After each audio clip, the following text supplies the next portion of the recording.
A man finds a half-starved puppy alone at a dusty highway construction site and plans to take him to a shelter after work. But this isn't just any puppy. This abandoned German Shepherd clings to the man's boot, and when he tries to walk away, the dog follows, no matter where he goes, even across miles. Soon, the man, grieving the loss of his son and drowning in pain, realizes this pup seems to know exactly when he's about to break. But just as their bond begins to heal old wounds, strange men arrive claiming the dog is government property. Why is this puppy being hunted? What is he trying to protect his new human from? And what secret is buried beneath the dirt that someone's willing to kill to keep quiet? You being here is a reminder. The quiet acts of love and kindness still matter.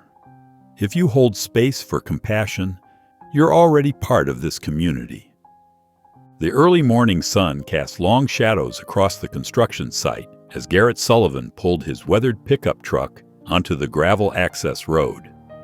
The highway expansion project stretched before him like an endless ribbon of dirt and machinery, isolated from the world just as he preferred to be these days. He gripped the steering wheel, his calloused hands tightening as memories threatened to surface. The empty passenger seat beside him seemed to mock him, a stark reminder of where his son Tommy used to sit during their morning drives. But that was before the accident that had torn his world apart. Garrett parked next to the site office trailer and sat for a moment, gathering himself. Through the windshield, he watched the sun climb higher over the skeletal forms of excavators and bulldozers. The solitude of these early mornings was his refuge now, the only time he felt he could breathe without the weight of concerned looks and gentle questions. His sister Patricia had called again last night. He'd let it go to voicemail, like always. Her message played in his mind. "Garrett, please, you can't keep shutting everyone out." "We're family. Let me help." He pushed the thought away, focusing instead on the day's work ahead. The crunch of gravel under his work boots anchored him to the present as he made his way to the office trailer. The morning checklist was simple. Review the day's assignments, check equipment status, and wait for his crew to arrive. Simple, predictable, safe. But today would be different. A soft whimper caught his attention as he passed behind one of the idle excavators. Garrett froze, his trained instincts from his military days kicking in. The sound came again, weaker this time. Following it, he rounded the massive machine and stopped short. There, huddled against the excavator's huge tire, was a German Shepherd puppy. The sight hit Garrett like a physical blow. The dog was painfully thin, its ribs visible through matted fur. Its eyes, though, they held a familiar pain that made Garrett's chest tighten. "Hey there," he said softly, crouching down. The puppy pressed itself further against the tire, trembling. Garrett recognized the fear in its posture, the way it seemed ready to bolt despite having nowhere to go. He knew that feeling all too well. "It's okay," he murmured, keeping his voice low and steady. "I'm not going to hurt you." He slowly reached into his lunch cooler and pulled out his sandwich. The puppy's nose twitched at the smell of food, but it remained frozen in place. Garrett unwrapped the sandwich and tore off a small piece of turkey. With careful movements, he placed it on the ground between them and backed away slightly. The puppy's eyes darted between him and the food, hunger warring with fear. "Go ahead," Garrett encouraged, settling back on his heels. "You look like you haven't eaten in days." Slowly, painfully slowly, the puppy inched forward. Its movements were stiff, suggesting it had been out here for at least a night or two. When it finally reached the food, it snatched the piece of turkey and retreated, wolfing it down in seconds. Something stirred in Garrett's chest, something he'd thought long buried under grief and guilt. The puppy reminded him of the military working dogs he'd served alongside, loyal, brave animals who'd saved countless lives. But this one was just a baby, abandoned and alone.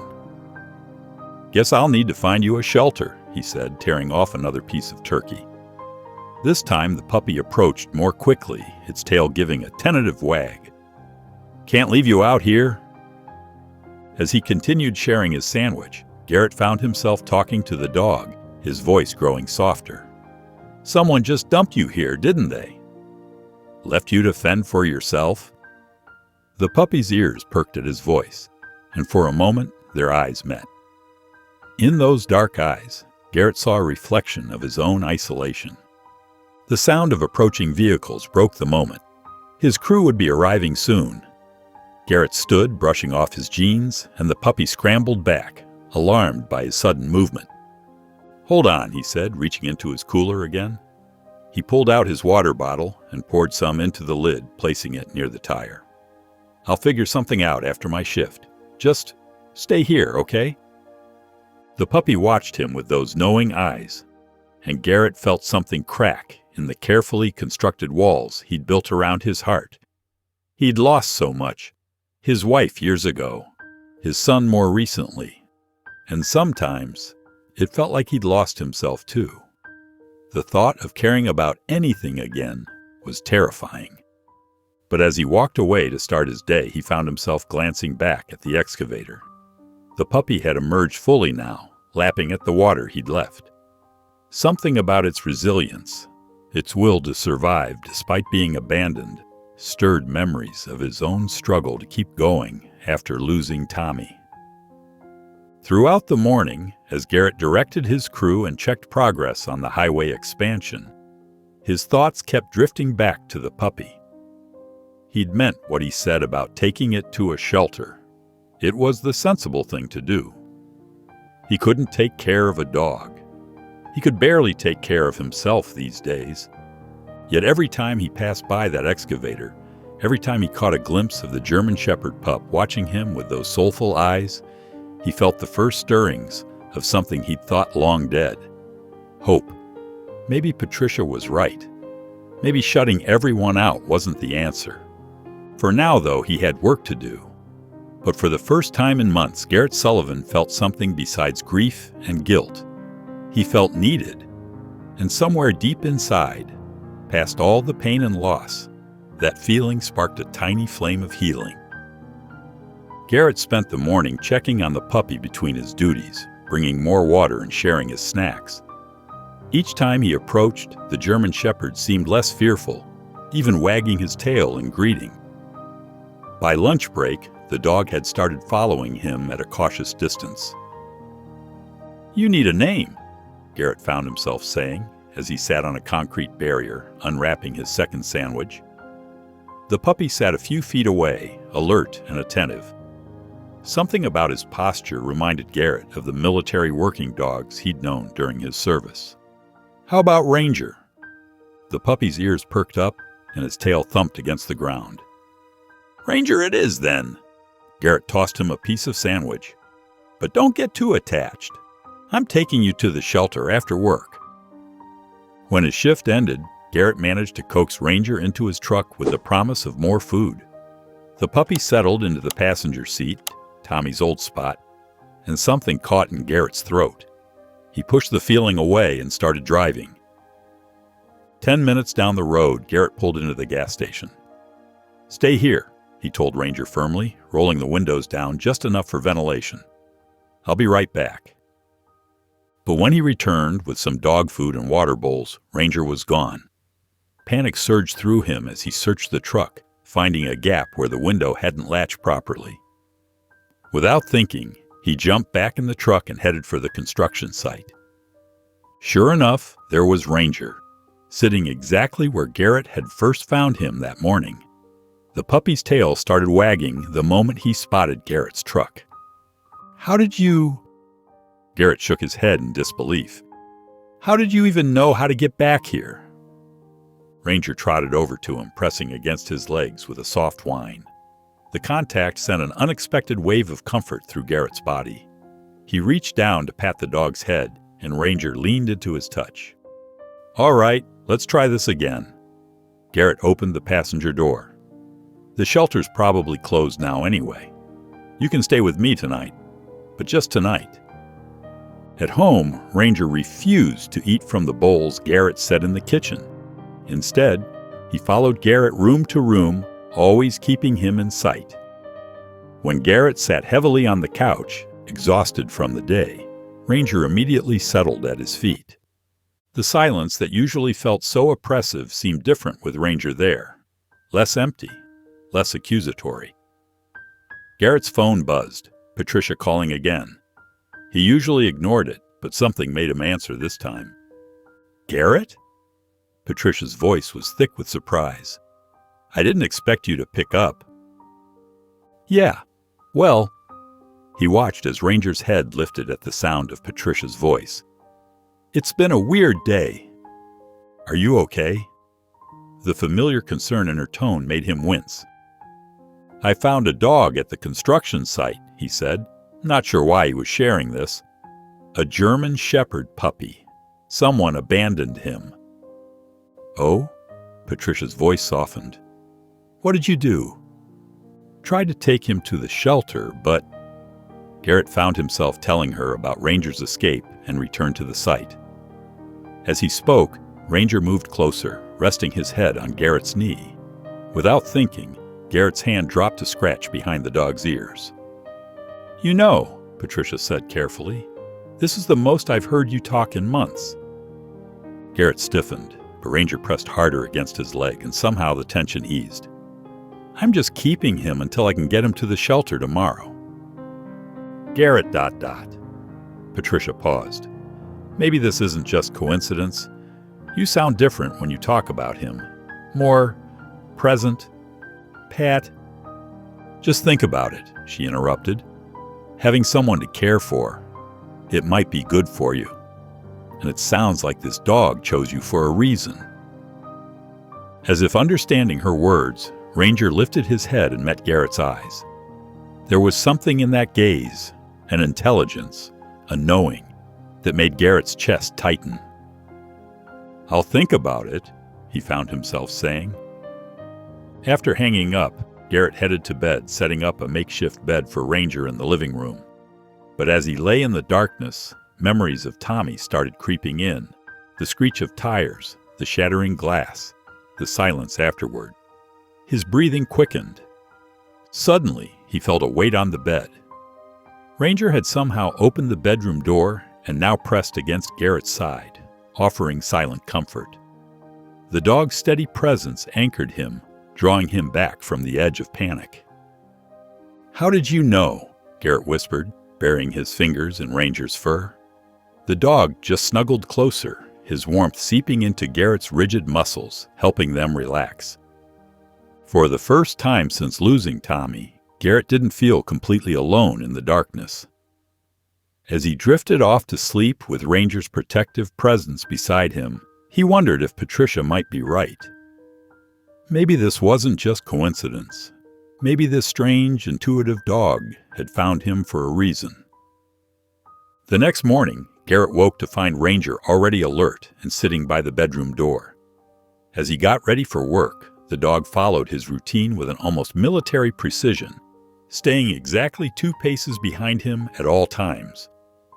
"Sit," Garrett said absently while making coffee. To his surprise, Ranger immediately dropped into a perfect sitting position, back straight and eyes focused forward. It wasn't the casual slouch of a family pet, but the disciplined pose of a trained working dog. "Huh." Garrett studied the shepherd more closely. "Stay." Ranger remained perfectly still as Garrett walked to the other side of the kitchen. When he returned several minutes later, the dog hadn't moved an inch. Throughout the morning, Garrett found himself testing Ranger with more commands, amazed as the dog responded to complex instructions he hadn't taught him. "Guard," he said experimentally, and Ranger immediately moved to a strategic position by the front door, his posture alert and watchful. At the construction site, Ranger's behavior became even more remarkable. During Garrett's safety inspection, the dog circled the equipment in a systematic pattern, as if conducting his own security sweep. When a truck backfired unexpectedly, Ranger placed himself between Garrett and the sound, body tense and ready. "That's no ordinary stray," Mike, one of the workers, commented during lunch break. "Look at how he positions himself, always maintaining sight lines, checking corners. Someone put serious training into that dog." Garrett nodded slowly, watching as Ranger patrolled the perimeter of their break area. "I'm starting to think you're right. But who would abandon a dog with this kind of training?" That evening, Patricia arrived for an unexpected visit, carrying grocery bags. "I brought dinner," she announced, then stopped short at the sight of Ranger.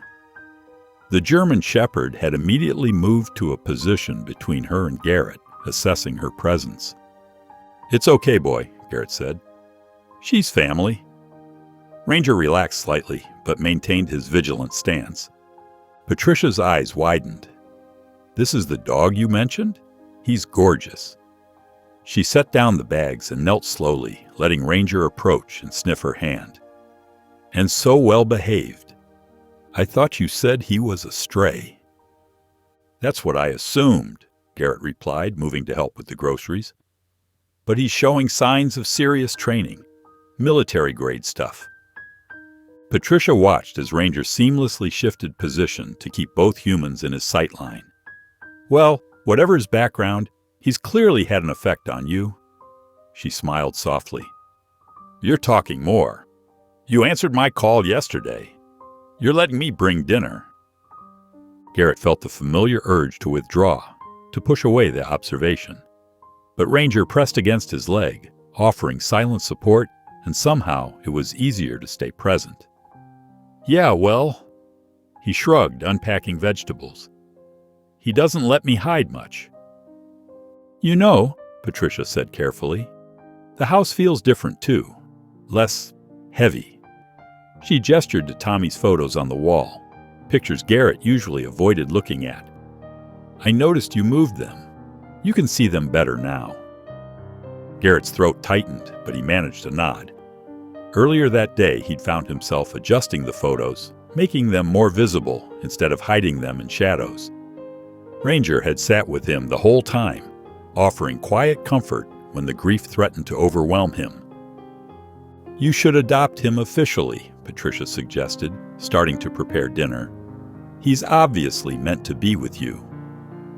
"I don't know, Pat. His training, someone must be looking for him." "Then they should have looked harder before now," she said firmly. "He found you for a reason, Garrett. Don't push away something good because you're afraid to let it in." As if emphasizing her point, Ranger moved closer to Garrett, dark eyes full of understanding. The dog's presence had somehow become a constant anchor, making each day a little more bearable. Later that night, after Patricia left, Garrett sat on the back porch with Ranger. The dog's head snapped up suddenly, ears forward, body tensing. A moment later, Garrett heard it too. A car slowing down on their quiet street, driving past with unusual deliberation. Ranger's reaction was immediate and professional, moving to a defensive position while scanning the darkness. The behavior confirmed what Garrett had been suspecting. This was no ordinary abandoned pet. Somewhere in Ranger's past was a mystery, and someone had invested considerable time and resources into his training. The car passed without stopping, but Ranger remained alert for several more minutes before relaxing slightly. Garrett reached out to scratch behind the dog's ears, earning a soft whine of appreciation. "Don't worry, boy," he found himself saying. "Whatever your story is, you're safe here." The words surprised him. He hadn't planned to keep Ranger, hadn't wanted to risk caring about anyone or anything again. But somehow this extraordinary dog had slipped past all his defenses, becoming essential in ways he couldn't explain. Meanwhile, across town in a sleek high-rise office, Colonel Marcus Webb stared at surveillance photos spread across his desk. His cold eyes narrowed as he studied images of a German Shepherd at various military training facilities. The same dog that had disappeared during transport, the dog that had seen too much. "Find it," he ordered into his phone. "Whatever it takes. That dog needs to be eliminated before it can cause any problems." The morning sun beat down on the construction site as Garrett reviewed blueprints with his crew. Ranger sat alertly at his feet, occasionally scanning their surroundings with practiced precision. The sound of tires on gravel made the German Shepherd's ears prick forward, his body tensing before Garrett even noticed the approaching vehicle. A white van with County Animal Control painted on its side pulled up to the site. Two men in khaki uniforms stepped out, their movements stiff and purposeful in a way that seemed out of place for animal control officers. Ranger's low growl made the hair on the back of Garrett's neck stand up. "Can I help you?" Garrett asked, noting how Ranger had already positioned himself between him and the approaching men. The taller of the two flashed a badge too quickly to read. "We're here about the German Shepherd, military working dog, reported missing from a secure facility.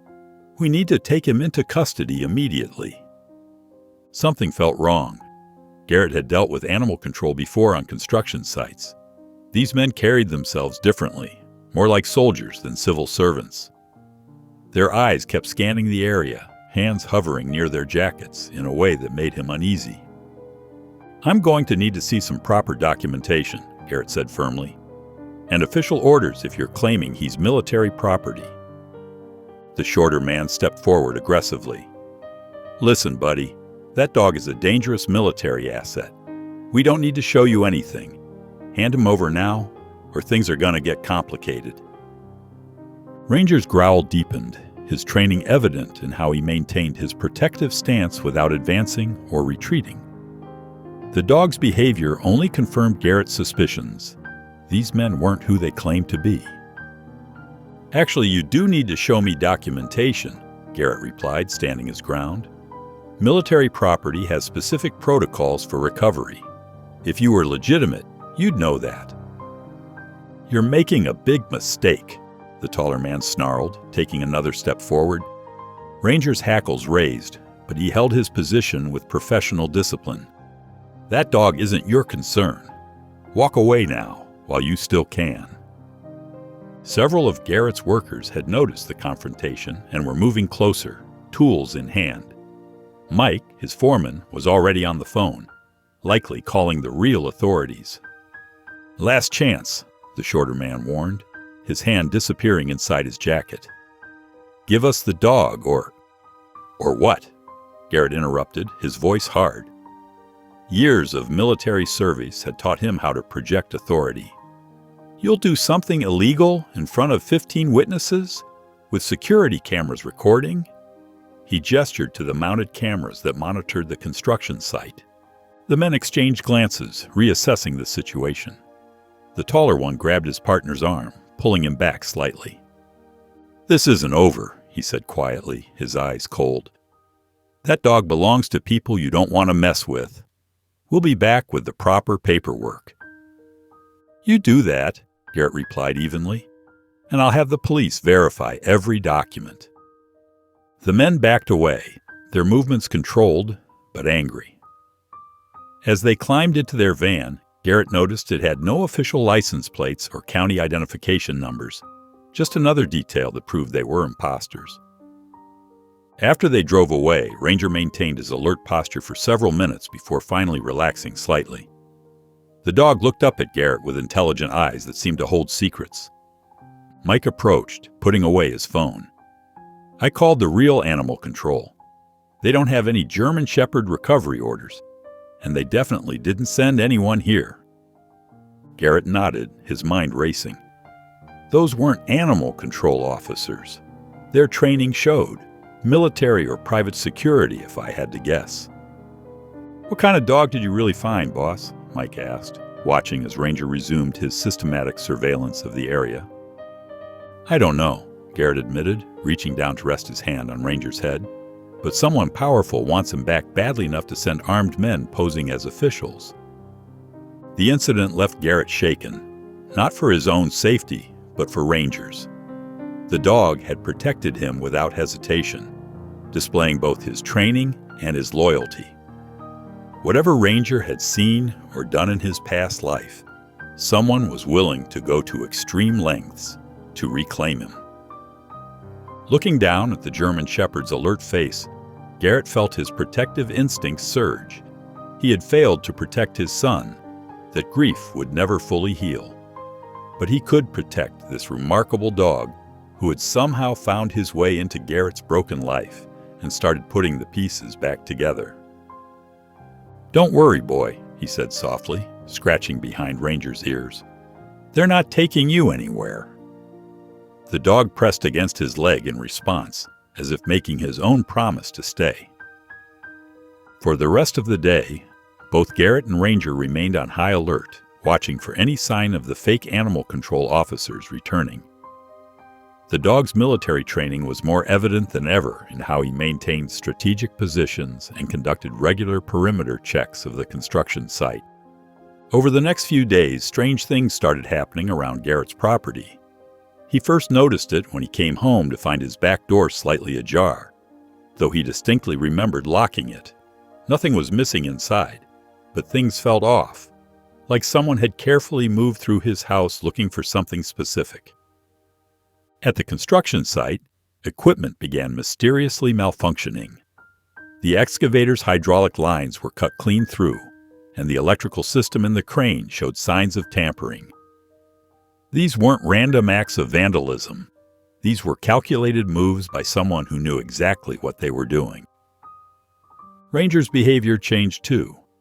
The German Shepherd became increasingly vigilant, sometimes waking Garrett in the middle of the night with a low growl, staring intently out windows at shadows that seemed to move in the darkness. During their evening walks, Ranger would suddenly freeze, ears forward, body tense, warning Garrett of unseen watchers. Garrett's military training kicked in hard. He installed new deadbolts and security cameras around his house. He varied his routes to and from work, watching for vehicles that might be following him. He kept Ranger close, trusting the dog's superior senses to alert him to danger. One evening, while checking the security footage, Garrett spotted 3 different unmarked vehicles circling his neighborhood. The same cars appeared near the construction site during the day. He was being watched, methodically and professionally.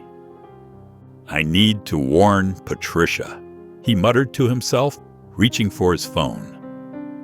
Ranger's ears perked up at the mention of his sister's name. Patricia answered on the second ring. "Garrett? Is everything okay?" "Listen, Trish," he said, using his old nickname for her. "I need you to be extra careful for a while. Lock your doors, vary your routine, and call me if you notice anyone watching your house or following you." "What's going on?" The concern in her voice was clear. "Does this have something to do with those men who came looking for Ranger?" Garrett hesitated, not wanting to worry her more than necessary. "Just some security issues at the construction site.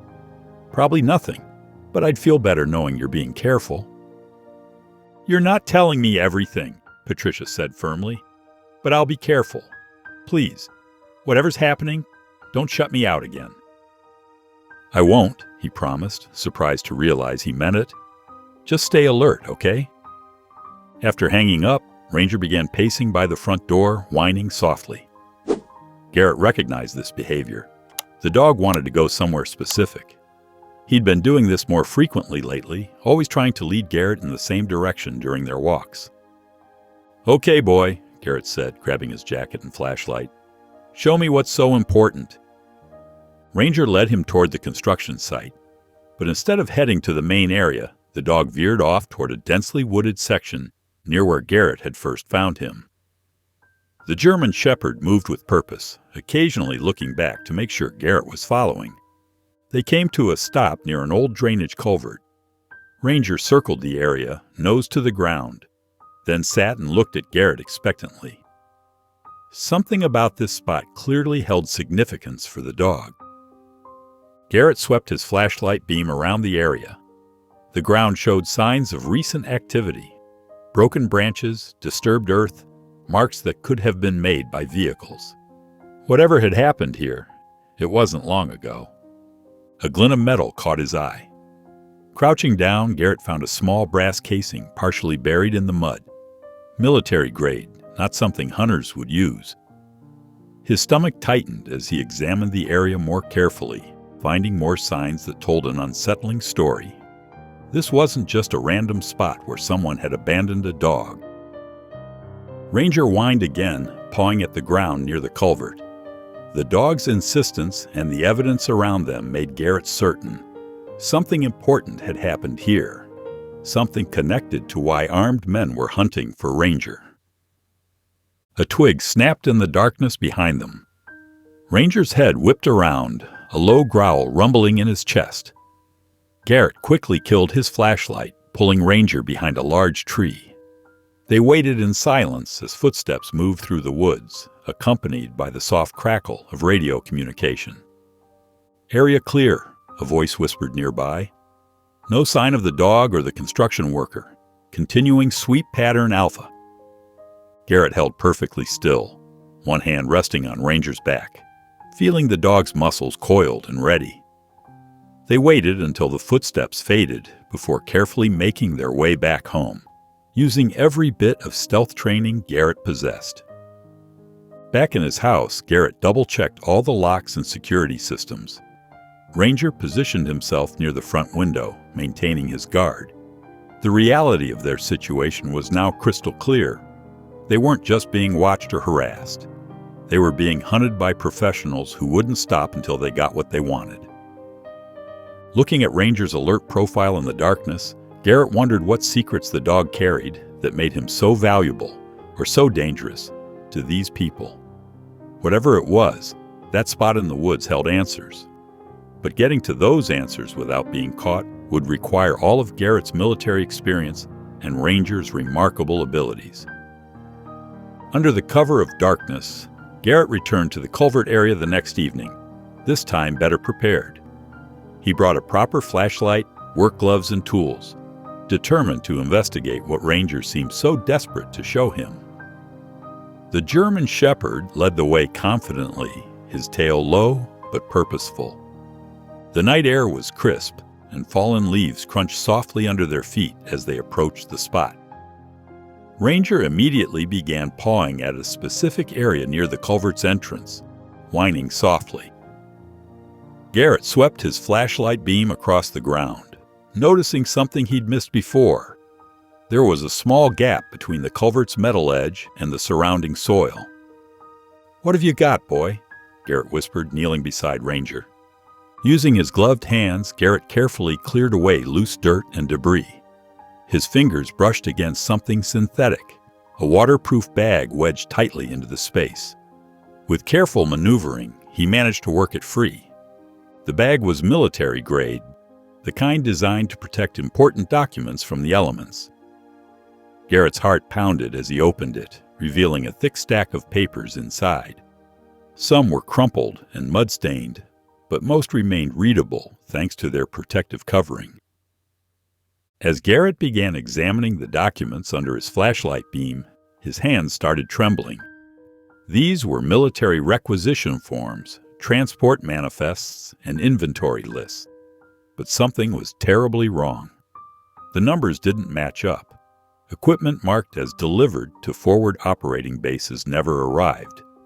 Supplies meant for troops in combat zones had been diverted, sold off, or simply disappeared.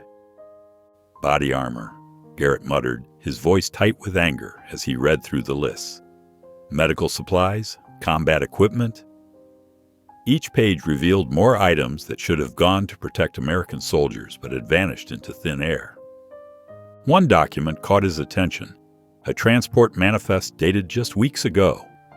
It detailed a shipment of miscellaneous equipment being moved under the authority of Colonel Marcus Webb. Garrett recognized the name from the identification the men claiming to be animal control had shown. Then he found something that made his blood run cold. A handwritten note attached to the manifest, discussing the need to eliminate security risks and handle the handler situation. The words were vague, but their meaning was clear. Someone had been killed to keep this quiet. Ranger whined softly, pressing against Garrett's leg. Looking at the German Shepherd's intelligent eyes, everything suddenly clicked into place. Ranger hadn't been abandoned. He'd escaped during transport, probably after witnessing his handler being murdered to cover up this corruption scheme. "That's why they want you back so badly," Garrett said softly, running his hand over Ranger's head. "You're not just a trained military dog, you're a witness." The documents painted a devastating picture. Colonel Webb and his associates had been systematically stealing and selling equipment meant to protect American troops. Body armor that should have saved lives in combat zones had been diverted for profit. Medical supplies that could have treated wounded soldiers had disappeared into black markets. Garrett thought about his own time in the service, about friends he'd lost. How many deaths could have been prevented if this equipment had reached its intended destination? His hands clenched into fists, crinkling the papers he held. A sudden sharp bark from Ranger snapped Garrett back to their dangerous present. The dog's ears were forward, his body tense. Distant voices carried through the trees.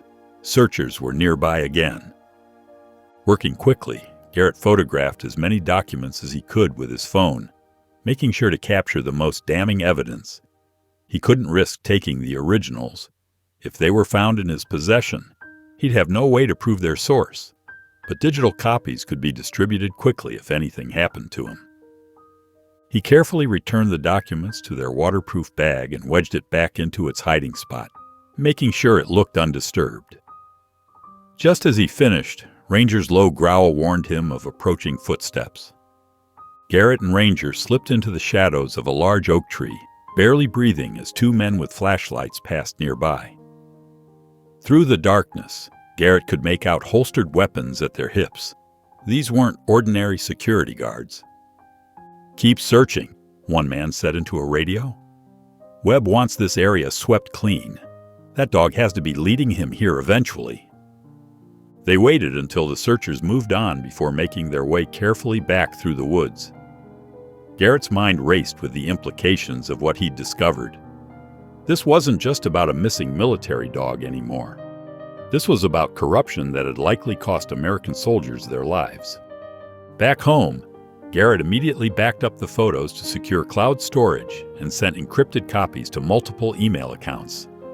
He wasn't naive enough to think powerful people wouldn't try to erase digital evidence, but making multiple copies increased the chances of the truth surviving. Looking at Ranger, who sat alertly by the window maintaining his guard, Garrett felt a new level of responsibility settle onto his shoulders. This loyal dog had lost his handler trying to expose this corruption.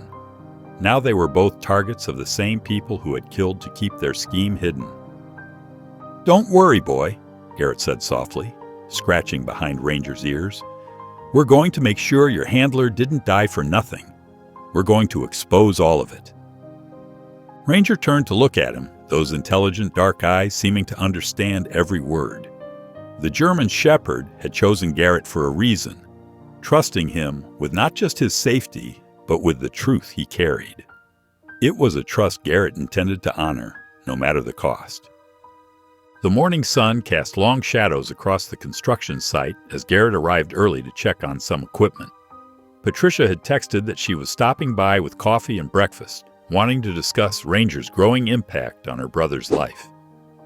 As Garrett parked his truck, Ranger's ears suddenly perked up, his body becoming rigid with alertness. Before Garrett could react to the warning, 3 black SUVs roared onto the site, cutting off any escape route. Men in tactical gear poured out, weapons raised. Among them emerged the sharp-featured man in an expensive suit, Colonel Marcus Webb himself, his cold eyes fixing on Garrett with calculated intensity. "Mr. Sullivan," Webb called out, his voice carrying an artificial warmth that didn't reach his eyes, "I believe you have something that belongs to me." Ranger's low growl resonated through the morning air.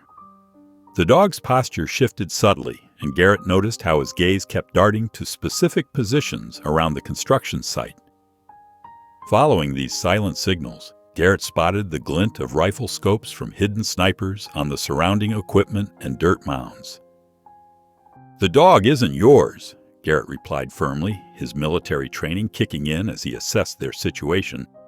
"And neither is the equipment you've been stealing from our troops." Webb's pleasant facade cracked slightly. "You should have just handed over the dog when my men first came. Now you've complicated things unnecessarily." He gestured to his mercenaries. "Search his truck. Find those documents." The sound of tires on gravel made everyone turn. Patricia's car pulled into the site, and Garrett's heart sank as he watched his sister's expression shift from confusion to fear as she took in the armed men surrounding them. "Patricia, stay in the car!" Garrett shouted, but Webb's men were already moving to drag her out. "How convenient," Webb said smoothly. "Family can be such effective leverage." He turned to his men. "Get them both into that trench. We'll make this look like an unfortunate construction accident." The mercenaries forced Garrett and Patricia toward a deep trench that had been dug for foundation work. Ranger stayed close to Garrett's side, muscles coiled and ready. The dog's training was evident in how he positioned himself, always keeping his body between the armed men and his chosen humans. "You're killing American soldiers," Garrett said, his voice carrying across the site. "Every piece of equipment you steal, every shipment you divert, you're signing death warrants for our troops." Webb's expression hardened. "I'm capitalizing on inefficiencies in the supply chain. The military wastes millions on redundant equipment. I simply ensure those resources find more profitable applications." "My son died serving his country," Patricia spoke up, her voice shaking but determined. "While people like you got rich stealing the very equipment that could have protected him?" "Casualties of war are inevitable," Webb replied coldly. "I just make sure they're not completely worthless." Ranger suddenly barked sharply, drawing Garrett's attention to movement on their left. A sniper was repositioning, trying to get a clearer shot into the trench. The dog's tactical training was obvious now. He wasn't just alerting to danger, he was providing combat intelligence. "Into the trench," Webb ordered. "Time to conclude our business." As they were forced toward the edge, Garrett's mind raced. The trench was 12 feet deep, with sheer walls of packed earth. It would be the perfect place to stage an accident, especially on an isolated construction site. "The documents are already secure," Garrett said, stalling for time. "Multiple copies, distributed to multiple locations. Killing us won't bury your corruption." Webb smiled thinly. "You'd be amazed how easily digital evidence can vanish. Once you're gone, and that dog is eliminated, there won't be any witnesses left. Just like that unfortunate handler who started asking too many questions." Ranger's growl deepened at the mention of his former handler, confirming Webb's involvement in that death. The German shepherd's eyes never stopped moving, tracking every armed man, every potential threat. Through their growing bond, Garrett could almost read the tactical information Ranger was providing, the positions of hidden snipers, blind spots in their coverage, potential escape routes. "You won't get away with this," Patricia said, her voice stronger now despite their desperate situation. "Too many people already know something's wrong. The truth will come out." "The truth," Webb replied, "is whatever I say it is. Now get in that trench. Let's not drag this out any longer than necessary." The mercenaries moved closer, weapons raised, herding Garrett and Patricia toward the trench's edge. Ranger stayed pressed against Garrett's leg, waiting, ready. The dog's presence was steady and reassuring, a reminder that they weren't alone in this fight. Looking at his sister, seeing her frightened but determined expression, Garrett felt a surge of protective resolve. He had lost too much already: his wife, his son, years of his life to grief and isolation. He wouldn't lose his sister too, and he wouldn't let Webb continue stealing equipment that could save soldiers' lives. Ranger's ears twitched and his muscles tensed. Through their deepening connection, Garrett sensed the dog was ready to act. Whatever happened next, they would face it together. A veteran and a military dog, both fighting one last mission for justice. Webb raised his hand, preparing to give the final order to his men. The morning sun glinted off the sniper's scopes, and the sound of weapons being readied echoed across the construction site. Garrett's military training and Ranger's tactical skills had brought them to this moment. Now they just had to find a way to survive it. Garrett's mind raced as Webb's men closed in. The construction site had been his domain for months, and he knew every inch of it, including the network of drainage tunnels they'd installed beneath the surface. He caught Patricia's eye, giving her a subtle nod toward the trench's far end, where a large drainage pipe opened into the earthen wall. Ranger's tactical training became immediately apparent as the dog sensed Garrett's plan. The German shepherd shifted his weight, ready to move on command. Webb stood at the trench's edge, his expensive shoes gathering dust as he gestured for his men to take aim. "Now!" Garrett shouted, dropping suddenly and rolling toward a pile of construction materials. Ranger launched into action, darting between the mercenaries' legs and creating chaos. The sudden movement caught Webb's men off guard, their weapons tracking the wrong targets as Patricia sprinted toward the drainage tunnel. "Don't let them escape!" Webb's controlled demeanor cracked as he shouted orders. "Shoot the dog!" Garrett grabbed a length of pipe and swung it at the nearest mercenary, buying precious seconds as Patricia scrambled into the tunnel entrance. Ranger moved with military precision, weaving through the chaos to guard their escape route. His bark echoed off the trench walls, drawing fire away from Garrett and Patricia. "This way," Garrett called to his sister, following Ranger into the darkness of the drainage system. The dog's training and tactical movement was evident as he led them through the tunnels, choosing paths that offered cover and checking corners before proceeding. Water dripped from the concrete walls as they navigated the underground maze. Ranger moved with certainty, his ears constantly swiveling to track the sounds of pursuit. The dog's night vision and training made him the perfect guide through the dim passages. "How does he know where to go?" Patricia whispered, her breath coming in short gasps as they ran. "Military working dogs are trained for this kind of thing," Garrett replied quietly. "Underground navigation, tactical movement. He's probably done this before with his handler." They reached a junction where 3 tunnels branched off in different directions. Ranger paused, his nose working the air currents. Above them, they could hear Webb's men spreading out across the construction site, their boots thundering on the ground overhead. "We need to split up," Garrett said, checking the tunnel entrances. "It'll divide their attention." "No," Patricia protested, grabbing his arm. "We need to stay together." Before Garrett could argue, Ranger's head snapped up, a low growl rumbling in his chest. The sound of boots splashing through water echoed from one of the tunnels. They'd been flanked. "Run!" Garrett pushed Patricia toward the rightmost tunnel as flashlight beams cut through the darkness behind them. Ranger stayed with Garrett, both of them providing covering fire with improvised weapons as Patricia fled. But Webb's men had anticipated their route. As Patricia rounded a corner, she ran straight into 2 mercenaries who had entered through a different access point. Her scream echoed through the tunnels as they grabbed her. "Garrett!" Her voice bounced off the concrete walls filled with terror. Ranger spun toward the sound, but more of Webb's men were closing in from behind. They were trapped between 2 groups, with Patricia captured and their options running out. "That's enough!" Webb's voice carried through the tunnel system. "Bring them up, all of them." Rough hands seized Garrett, disarming him of his makeshift weapons. Ranger snarled but held his position, demonstrating his intensive training even in this crisis. They were marched back to the surface, emerging into harsh sunlight that made them squint after the darkness below.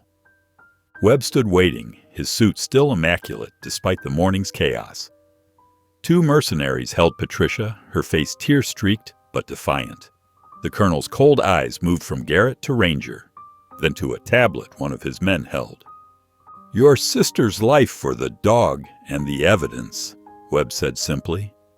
"All copies, all locations, everything you've discovered about our operation." Garrett's heart pounded as he looked between Ranger and Patricia. The German shepherd had brought him back from the brink, had given him purpose and connection when he'd lost everything. But Patricia was his only family, his last link to a life before grief had consumed him. "Don't do it," Patricia said, her voice shaking but determined. "He'll kill us anyway. What he's doing, the soldiers he's killing, it has to stop." Ranger pressed against Garrett's leg, offering silent support even now. The dog's intelligence shone in his dark eyes, and Garrett could almost sense him communicating. "Trust me, we're not finished yet." "Time's running out, Mr. Sullivan," Webb said, checking his expensive watch. "Your sister's life for a dog and some paperwork. It's not a difficult calculation."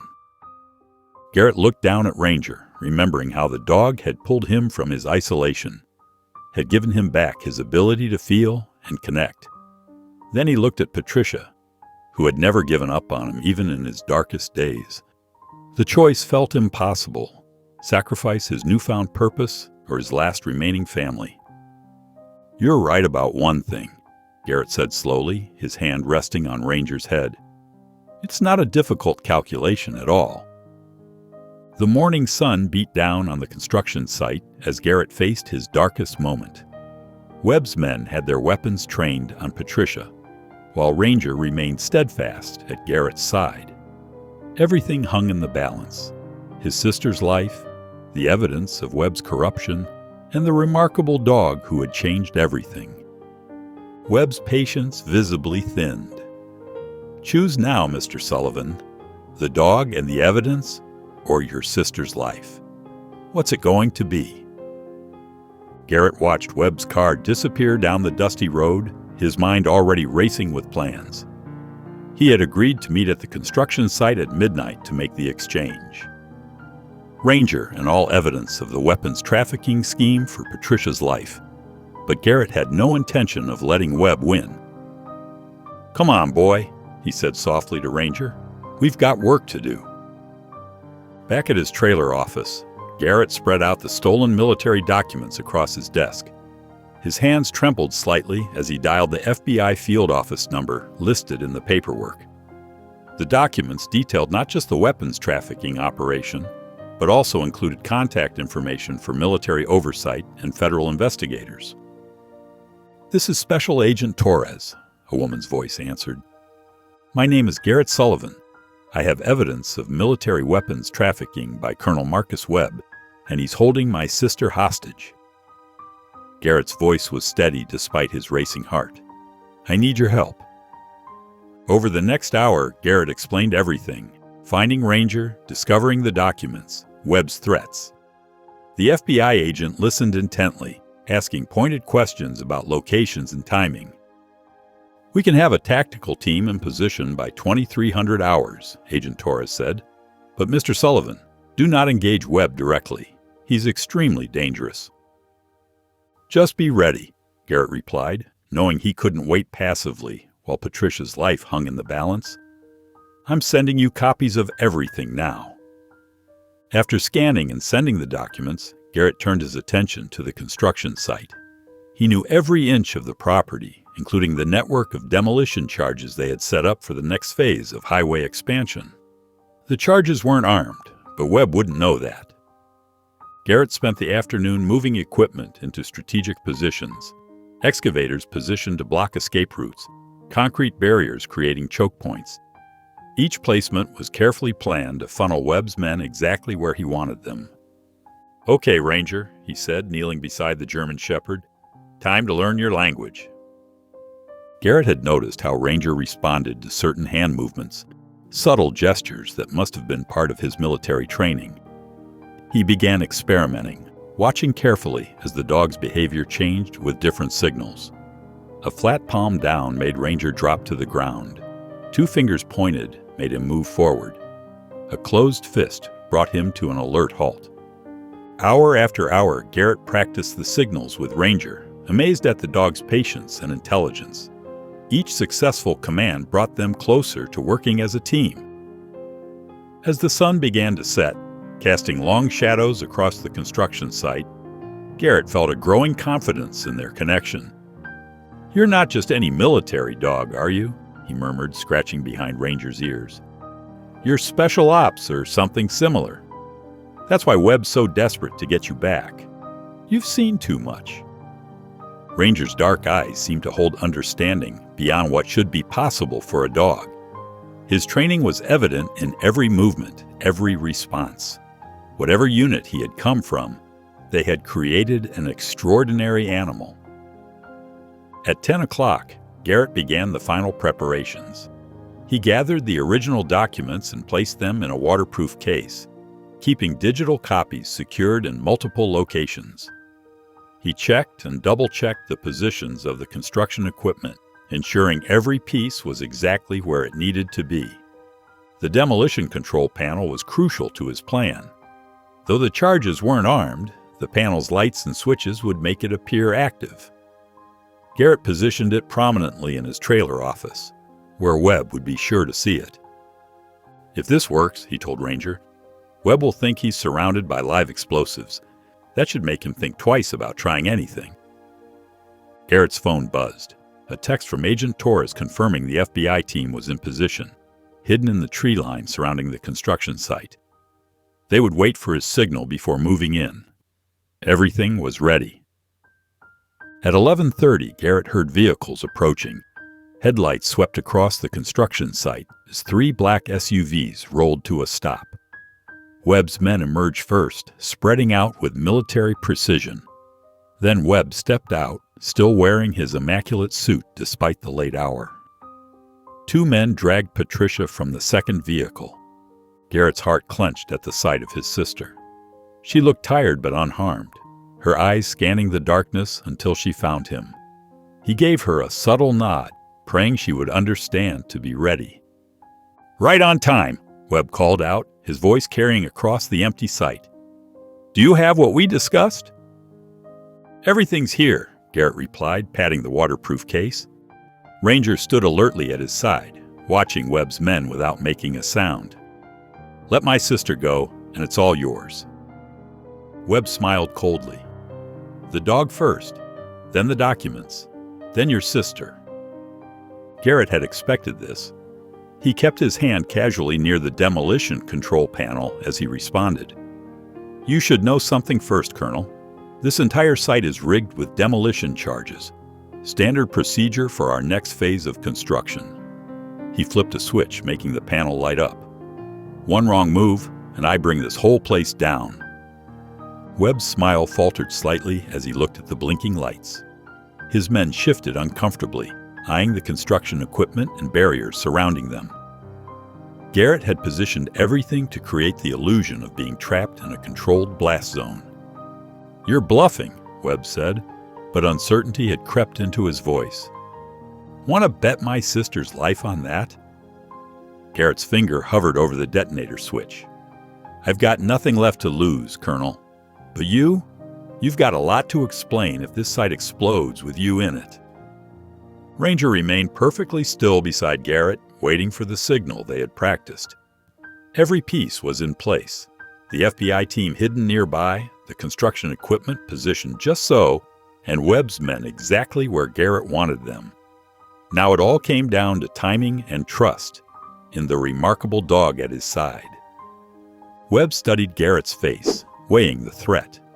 The construction site had become a trap, though Webb didn't yet realize exactly how. The next few moments would determine everything: Patricia's life, Webb's freedom, and the future of the soldier's dog, who had changed Garrett's life forever. "Last chance, Colonel," Garrett said quietly. "What's it going to be?" The tension crackled in the air as Garrett slowly reached down to unclip Ranger's leash. The German shepherd remained perfectly still, his dark eyes fixed on Webb's men. Behind them, Patricia watched with a mixture of fear and trust in her brother. "Send the dog over first," Webb demanded, his expensive suit catching the harsh construction lights. Garrett made a show of hesitating, then gave a subtle hand signal. 2 fingers pointed downward. Ranger immediately dropped to a lying position, appearing submissive while actually preparing to move. The dog's military training was evident in how perfectly he held the pose. "He's nervous," Garrett called out. "Let me bring him to you." Webb nodded curtly, his attention focused on Ranger and the document case in Garrett's hand. He didn't notice the slight movement in the tree line behind him, where FBI agents were slowly taking position. Garrett began walking forward, using his body to shield the hand signals he was giving Ranger. A closed fist, hold position, 2 fingers forward, advance slowly. Each gesture was precise, just as they had practiced all afternoon. "That's far enough," Webb barked when Garrett was halfway across the space between them. "Leave the dog and the documents. Back away." Instead of complying, Garrett made a sweeping motion with his left hand, the signal for Ranger to circle wide. The German Shepherd exploded into action, darting to the right of Webb's position. The sudden movement drew the attention of Webb's men exactly as planned. "Stop him!" Webb shouted. But Ranger was already weaving between the construction equipment, leading the mercenaries' eyes away from the tree line. Garrett used the distraction to give the prearranged signal to the FBI team. Agents emerged from multiple positions, their weapons trained on Webb's men. "Federal agents, drop your weapons!" Webb's face contorted with rage as he realized the trap. He grabbed Patricia, pulling her close as a shield. "Back off, or she dies!" But Garrett had prepared for this too. He slammed his hand down on the demolition control panel in his trailer. While the charges weren't actually armed, the panel's lights and sirens activated exactly as planned. The sudden noise and flashing lights created instant chaos. "The whole site's wired to blow!" Garrett shouted. "You've got 30 seconds to clear the blast zone." Webb's men, already rattled by the FBI's appearance, broke formation at the threat of explosion. They began running toward the exit routes Garrett had deliberately left open, directly into the waiting arms of additional FBI agents. Through the confusion, Ranger demonstrated his exceptional training. Responding to Garrett's rapid hand signals, the dog circled behind Webb, who was still holding Patricia. A sharp whistle from Garrett, and Ranger launched into action, clamping down on Webb's arm with precisely controlled pressure. Webb screamed and released Patricia. She immediately dropped and rolled away, just as Garrett had told her to do if she got the chance. 3 FBI agents rushed forward to secure Webb, while others pursued his fleeing men. "Patricia!" Garrett ran to his sister, helping her to her feet. "Are you okay?" She nodded, trembling but unhurt. "I knew you'd come up with something crazy." Her eyes went to Ranger, who had released Webb and now stood guard nearby. "You two make quite a team." "We've got them all, Mr. Sullivan," Agent Torres approached, holstering her weapon. "Colonel Webb and 6 of his men in custody. The evidence you provided, combined with this attempted kidnapping, should put them away for a very long time." Webb struggled against the agents holding him, his expensive suit now dirty and torn. "This isn't over, Sullivan. You have no idea how far this goes." "Actually, we do." Agent Torres held up her phone, showing the scanned documents Garrett had sent earlier. "Your entire weapons trafficking operation is exposed. We've already arrested your contacts at 3 military bases."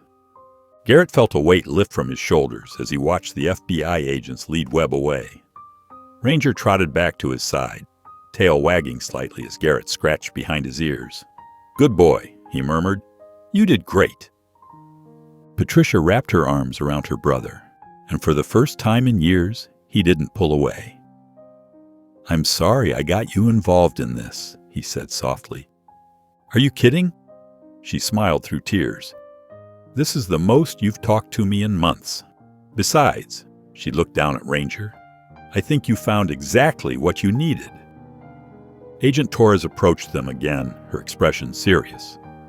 "Mr. Sullivan, we'll need statements from both of you, and we'll have to officially document Ranger's involvement. He's technically still military property." Garrett's heart clenched, but before he could protest, Torres continued with a small smile. "However, given the circumstances and his clear bond with you, I think we can arrange for his official retirement and adoption. He's certainly earned it." Ranger pressed against Garrett's leg as if understanding the conversation. His military training had helped bring down Webb's operation, but his loyalty and love had done something even more important. He had brought Garrett back to life. The construction site slowly filled with law enforcement vehicles, their lights painting the scene in rotating reds and blues. As Garrett watched Webb being driven away in handcuffs, he felt Patricia squeeze his hand.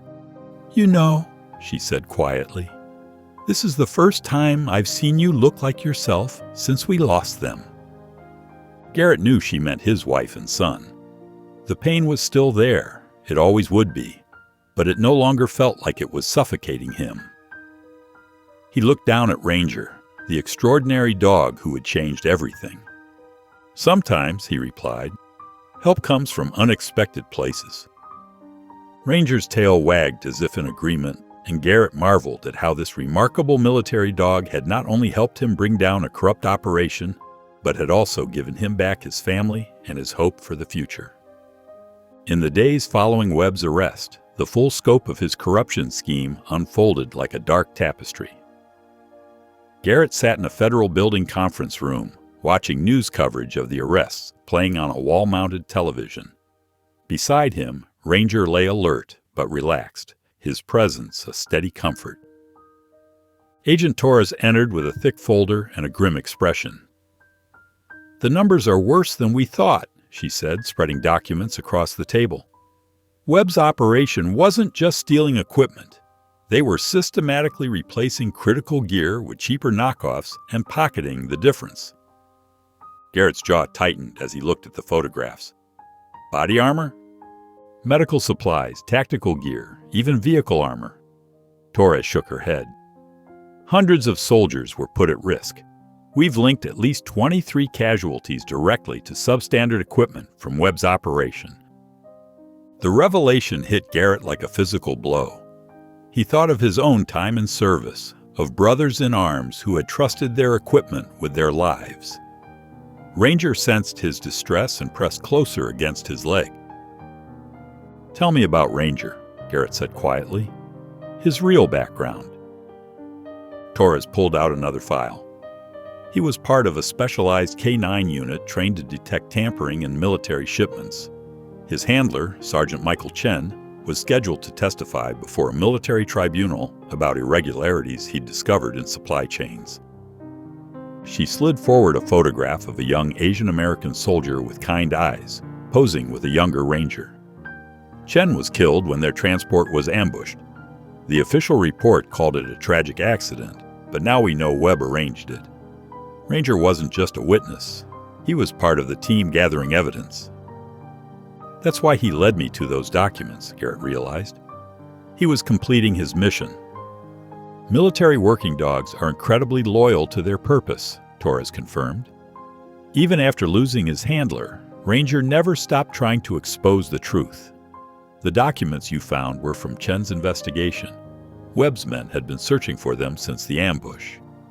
Patricia arrived while they were talking, looking stronger than she had since her ordeal. She had insisted on being part of the process, refusing to let fear keep her away. "How many arrests so far?" she asked, settling into a chair. 37 across 3 states, Torres replied.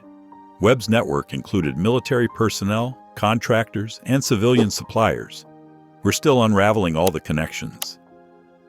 Garrett watched his sister's determined expression with pride.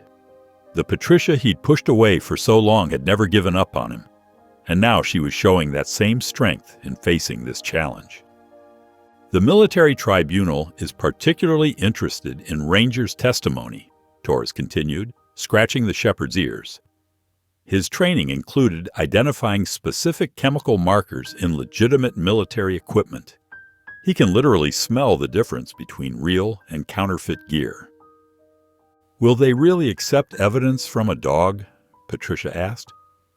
"Combined with the documentation you found and Webb's confession, absolutely. Military working dogs are considered active service members. Their capabilities are well documented and accepted in military courts." Garrett felt a surge of pride in his 4-legged partner. "What happens to him now?" "That's actually why I asked you both here today." Torres smiled, pulling out another document.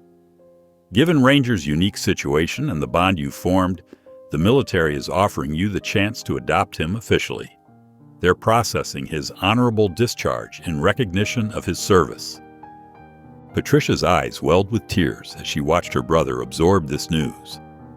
The man who had been so broken by loss was now sitting straighter, purpose returning to his bearing. "There's more," Torres added. "The FBI is establishing a new K-9 program to detect counterfeit military equipment at civilian ports. We'd like you and Ranger to help train our teams. Your construction experience combined with his skills would be invaluable." Garrett looked down at Ranger, who stared back with those intelligent dark eyes. "What do you think, boy? Ready for a new mission?" Ranger's tail thumped against the floor in response. "The military is also arranging a ceremony," Torres continued. "They want to posthumously honor Sergeant Chen and recognize Ranger's role in bringing down Webb's operation. Several families of affected service members would like to thank you both." Patricia reached over and squeezed her brother's hand. Michael would be proud to know Ranger finished what they started. Garrett nodded, emotion thick in his throat. He thought of his own losses, of the wife and son who would never see him find his way back to life. But looking at Ranger, at his sister's supportive presence, he knew they would be proud too. "Colonel Webb made a full confession this morning," Torres added, her voice satisfied. "He's facing multiple charges: weapons trafficking, conspiracy, attempted murder, and now the death of Sergeant Chen. The prosecutor's seeking maximum sentences on all counts." "Will it be enough?" Patricia asked softly. "With the evidence Ranger led us to, Webb and his entire network will spend decades in prison. More importantly, we've already started tracking down all the compromised equipment. We're making sure no more soldiers are put at risk." Garrett stood and walked to the window, Ranger following faithfully. Below, he could see the Federal Building Plaza, where just that morning, news cameras had captured Webb being led in, wearing handcuffs instead of his expensive suits. "You know," Patricia said, joining him at the window, "when you first found Ranger, I hoped he might help you heal. I never imagined he'd help you find justice, too." Garrett wrapped an arm around his sister's shoulders, feeling the warmth of family he'd denied himself for so long. Ranger sat alert between them, ever the vigilant protector. "Maybe that's what healing really is," Garrett replied. "Finding purpose again, making sure other soldiers' families don't suffer the same losses." Torres gathered her files, sensing the siblings needed a moment. "Take the weekend to think about the training program offer, but something tells me you've already made up your mind." As she left, Garrett knelt beside Ranger, running his hands through the shepherd's thick fur. This extraordinary dog had led him not just to evidence, but to redemption. Together, they would honor the memories of those they'd lost by protecting those who still served. Garrett adjusted his tie as he waited outside the congressional hearing room. The weight of responsibility pressed down on him, but Ranger's steady presence at his feet kept him grounded. Patricia sat beside him, reviewing his prepared statement one last time. "You've got this," she assured him, squeezing his hand. "Just tell them the truth, like we practiced." Inside the packed chamber, Garrett faced the panel of stern-faced committee members. Camera lights flashed as he began his testimony, his voice growing stronger with each word. "What Webb and his associates stole wasn't just equipment," he explained, his construction-roughened hands gripping the podium. "They stole trust. Every soldier who puts on body armor, who climbs into an armored vehicle, needs to know that gear will protect them. Webb betrayed that trust for profit." The committee members leaned forward as Garrett detailed how Ranger had led him to the evidence. He described the specialized training that had allowed the German Shepherd to detect fraudulent materials, and how the dog had never abandoned his mission, even after losing his handler. "Sergeant Chen gave his life trying to expose this corruption," Garrett continued, his voice thick with emotion. "The documents Ranger helped us recover showed that at least 23 service members died because of substandard equipment. How many more might have been saved if Webb's operation had been stopped sooner?" As questions from the committee members grew more detailed, Garrett found himself drawing on both his military experience and his years in construction to explain the technical aspects of the fraud. He pointed out how Webb's network had systematically replaced critical components with cheaper materials, how they had falsified inspection reports, and how they had intimidated or eliminated anyone who questioned their operation. Patricia watched from the gallery as her brother transformed before her eyes. The man who had once been too broken to leave his house was now commanding the attention of Congress, channeling his pain into purpose. Beside her, several veterans nodded in approval as Garrett spoke about the need for stricter oversight of military contracts. During a break in the proceedings, Garrett was approached by James Martinez, director of a veteran support organization. "Your testimony really resonated with our members," Martinez said. "Would you consider speaking at some of our PTSD support groups? Veterans need to hear from someone who understands both the physical and emotional costs of service." Garrett glanced at Patricia, who smiled encouragingly. "I spent too long trying to handle everything alone," he admitted. "If sharing my story can help others find their way back, I'm in."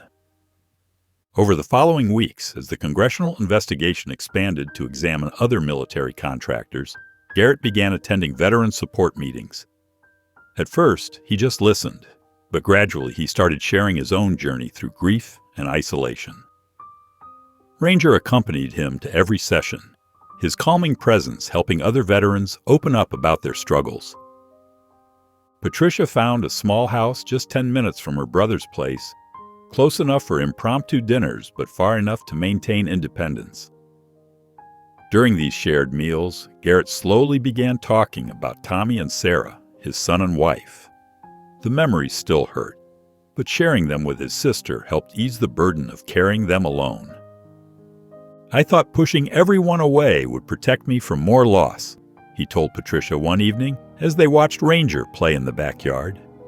"Instead, it just made the loss harder to bear." "You're not alone anymore," Patricia reminded him, understanding in her eyes. "And you're helping make sure other military families don't face the same dangers." The Military Service Dog Adoption Center buzzed with quiet activity as Garrett sat in the waiting area. Paperwork spread across his lap.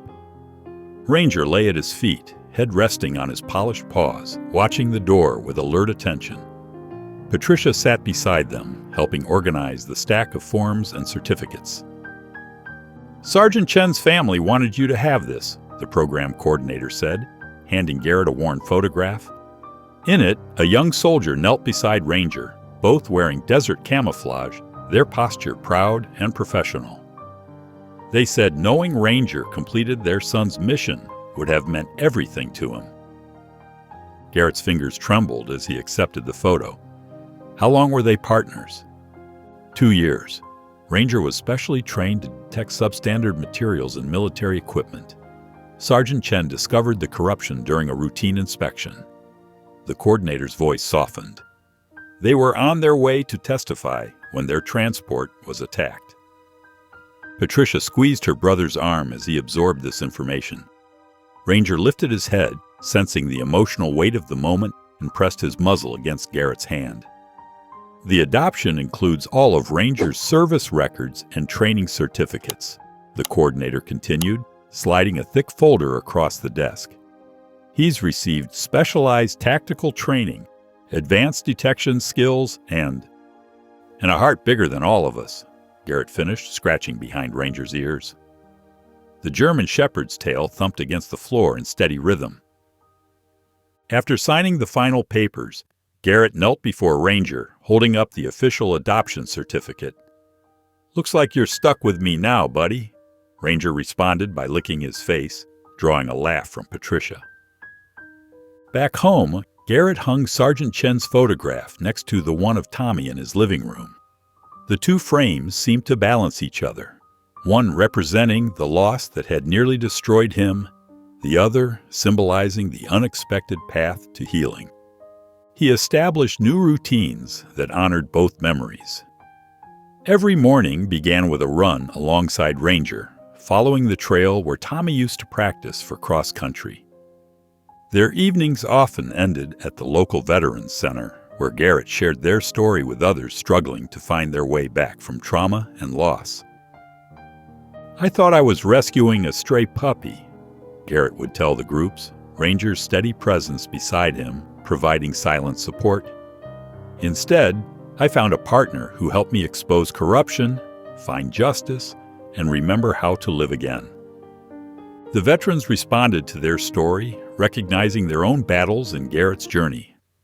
Some would linger after meetings, drawn to Ranger's calming presence, sharing their own experiences of loss and recovery. Patricia noticed the change in her brother during their now regular Sunday dinners.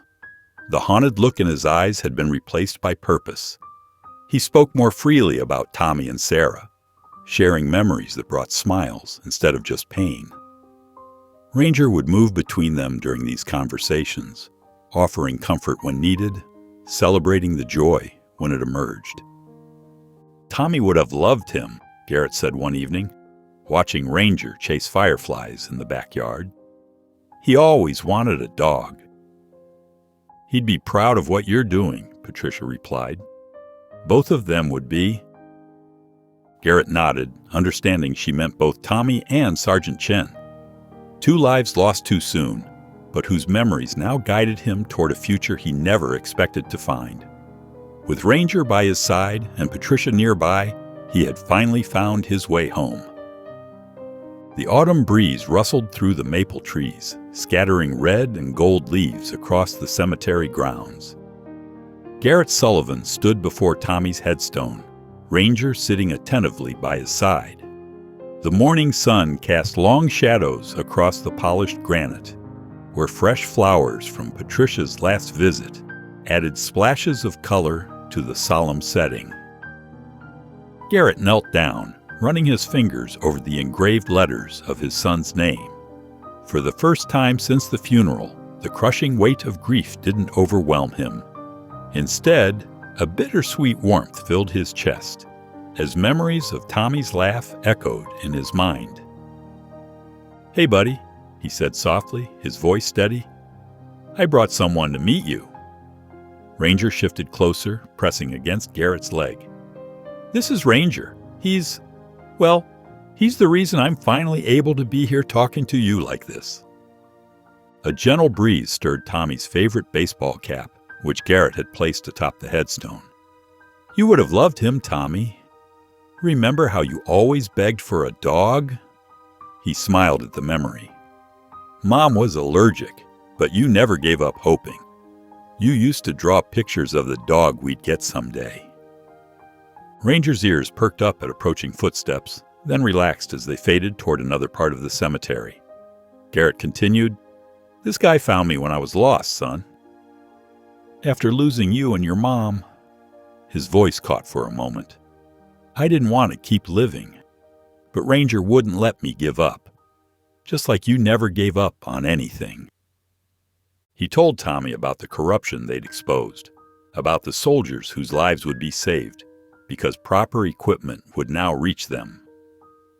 "We're making sure other soldiers come home to their families," Garrett explained, "and we're helping veterans who are struggling like I was. Every time we meet someone who's hurting, I think about how you never walked past anyone who needed help." Ranger nuzzled Garrett's hand as tears finally fell freely down his cheeks. "I miss you every day, Tommy, but I'm not drowning in it anymore. This guy taught me that it's okay to keep living, to find purpose again." He patted Ranger's head. "Sometimes the best gifts come from unexpected places, like an abandoned puppy who turned out to be a hero." Standing up, Garrett brushed leaves from his knees. "We've got a veterans meeting to get to," he said, touching the headstone one last time. "But I'll be back soon, I promise." Ranger stood at attention, waiting for Garrett's signal to move. As they walked through the cemetery gates, Garrett paused to look back. The morning sun had risen higher, illuminating Tommy's headstone in warm light.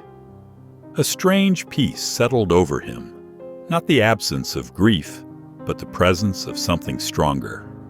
Hope, purpose, the understanding that love never truly dies.